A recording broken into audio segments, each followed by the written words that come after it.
రాజకీయ వ్యూహకర్త ప్రశాంత్ కిషోర్ పై వైసీపీ నాయకులు విమర్శల దాడి చేశారు. ఒక పీకేను కాదని మరో పీకేను చంద్రబాబు అక్కున చేర్చుకున్నారని మండిపడ్డారు. బాబు ఇచ్చిన ప్యాకేజ్ ని తీసుకుని పీకే మాట్లాడుతున్నారని ఆరోపించారు. ప్రశాంత్ కిషోర్ కి ప్రస్తుతం ఏ రాష్ట్రంలోనూ కూడా ఎవరూ కూడా అతన్ని ఏ రాజకీయ పార్టీ వ్యూహకర్తగా పెట్టుకోలే. అతనికి ఉన్నటువంటి ఐపాక్ లోంచి కూడా అతన్ని తరిమేశారు. ఐపాక్ టీము వైఎస్ఆర్ కాంగ్రెస్ పార్టీకి ఇప్పుడు కూడా పనిచేస్తుంది.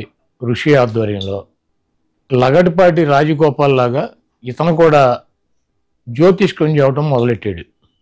ఇతనికి వృత్తి ఏదన్నా ఒక రాజకీయ పార్టీని గెలిపించాలంటే డబ్బు తీసుకుని ఆ పార్టీ కోసం పనిచేస్తాడు వ్యూహకర్త. ఇతను తీసేసిన తహసీల్దారు తన్ని ఐపాక్లోంచి తరిమేస్తే అతనికి ఎటువంటి టీము లేకుండా బీహార్లో ఒక రాజకీయ పార్టీ పెట్టి పాదయాత్ర చేసి డిజాస్టర్ అయిపోయి డిస్పోజల్ అయిపోయాడు. ఎవడో కూడా పెట్టుకునేటువంటి పరిస్థితి లేదు. చంద్రబాబు లాంటి పనికిరాని వ్యక్తుల దగ్గర ప్యాకేజ్ తీసుకుని డబ్బులు తీసుకుని అతను జ్యోతిష్కం చదువుతున్నాడు. పీకేలు వస్తూ ఉంటారు, పీక్కుంటూ పోతూ ఉంటారు.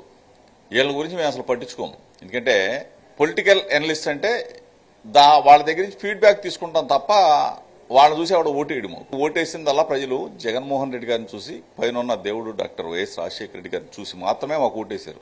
చంద్రబాబు పక్కన అటొక పీకే ఉన్నాడు, ఇటొక పీకే ఉన్నాడు, అందరు పీకుతారు.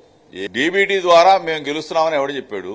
పీకే అనేవాడు ప్రశాంత్ కిషోర్ అని తెలుసుకోవాలా. డీబీటీ ద్వారా ప్రతి గడపలో అభివృద్ధి, ప్రతి ఇంట సంక్షేమం, ప్రతి గ్రామంలో ఆ అభివృద్ధి ఏంటో ఆ సంక్షేమం ఏంటో కళ్ళకు కట్టినట్టు చూపించాం. ప్రశాంత్ కిషోర్ ఉన్నాడు, బీహార్ లో పార్టీ పెట్టాడు, గెలుస్తాడా? బొక్క బోర్లా పడతాడు, ఆ పార్టీ తీసుకుంటాడు. ప్రశాంత్ కిషోర్ ఉన్నాడు, మొన్న తెలంగాణలో టీఆర్ఎస్ గెలుస్తుందని గెలిచిందా? ఒక పీకే సరిపోలేదని ఇంకో పీకేని తెచ్చుకున్నాడు చంద్రబాబు నాయుడు. పీకే 1, పీకే 2.